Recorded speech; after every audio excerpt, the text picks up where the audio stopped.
माकिमा intelligent है इसलिए ये पुराना स्क्रिप्ट है, नई स्क्रिप्ट पढ़ के आओ। मुझे स्क्रिप्ट नहीं पढ़ना है प्लीज, मुझे नहीं पढ़ना है सर, प्लीज फोर्स मत करो सर, प्लीज फोर्स मत करो यार। पढ़ता हूँ ना, अंदर क्या डाल रहे हो भूसे।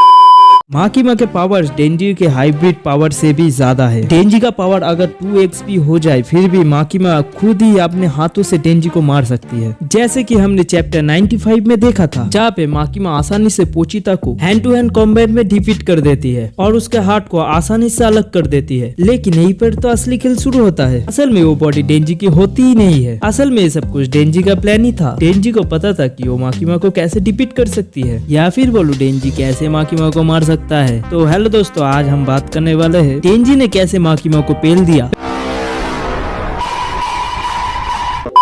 पहली बात, माकिमा कोई नॉर्मल ह्यूमन ही नहीं है, वो एक कंट्रोल डेविल का रिकार्नेशन है। इसका मतलब उसके पास डेविल्स की भी पावर्स है। उसने जापान के प्राइम मिनिस्टर के साथ एक कॉन्ट्रैक्ट किया था। कॉन्ट्रैक्ट में साफ साफ मेंशन था कि माकिमा जापानीज गवर्नमेंट के अंडर काम करेगी और इसके बदले में जापानीज प्राइम मिनिस्टर को कुछ विक्टिम प्रोवाइड करना पड़ेगा माकिमा को। उन विक्टिम्स को हमने कंट्रोल डेविल आर्क में भी देखा है, मैंने देखा है, तुमने नहीं। उन सब के बॉडी में से चेन बाहर निकलती है जो माकिमा के स्टमक के साथ आके जुड़ता है। इसी वजह से माकिमा अपने सारा डैमेज उन विक्टिम के साथ शेयर कर देती है, जैसा कि हमने एपिसोड 9 में भी देखा था। और यही माकिमा का सबसे बड़ा एडवांटेज है। माकिमा खा लो डेंजी, खा लो।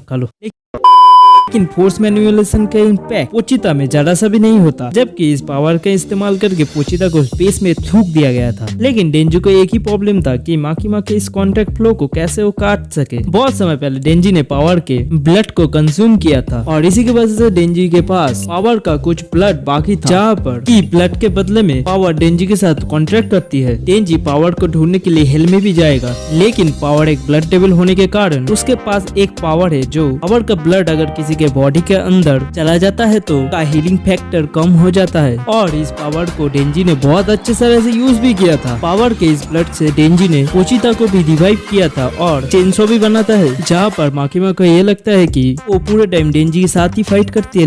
लेकिन डेंजी उधर कहीं पे भी छुपा हुआ था, जहाँ पे पोचिता पूरे टाइम माकिमा के साथ फाइट करती है और उसके विक्टिम को भी वो मार डालता है। जब माकिमा पोचिता को मार के रिलैक्स हो जाती है तब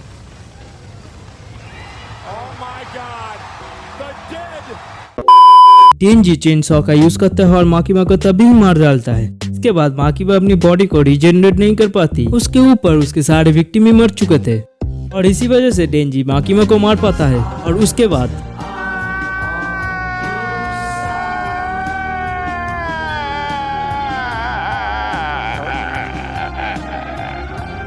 उसका चिकन भरता, चिकन सूप, चिकन स्टू, जो चिकन मटन जो चाहे वो बना के खा जाता है। तो उससे मेरा क्या फायदा? ये डेंजी थोड़ा मुझे भी देना, मुझे भी खाना है।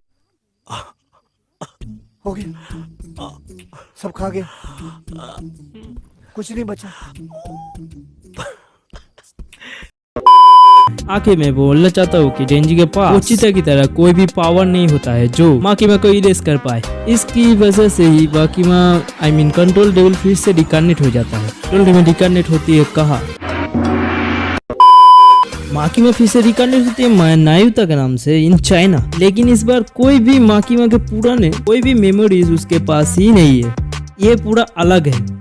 इसके बाद की कहानी हमें स्कूल आर्क में देखने को मिलेगा। और हाँ, साइज ऑलवेज अ मैटर, खत्म हो रहा है ये वीडियो। अभी के लिए ये सीरीज को मैं रोक रहा हूँ, इसके बाद न्यू सीरीज स्टार्ट करना है मेरे को, इसलिए मैं इस सीरीज को खत्म कर रहा हूँ यहीं पर ही। तो साइज ऑलवेज अ मैटर। ये डेंजी फ्रिज में कुछ बचा हुआ है तो भी खाएगा।